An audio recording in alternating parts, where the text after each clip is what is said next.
Hello mga idol, magandang hapon sa inyong lahat. Alam nyo, ang buhay ng isang tao ay parang gulong lang yan.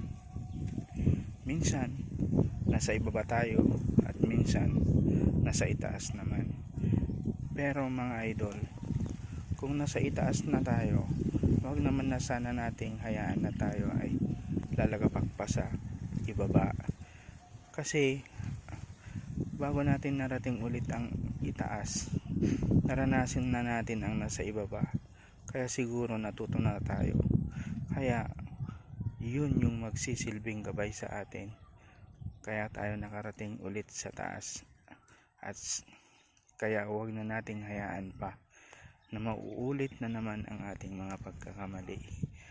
Kaya sana lang kung may mga kagaya ako na naranasan na yan, matuto tayo mga idol.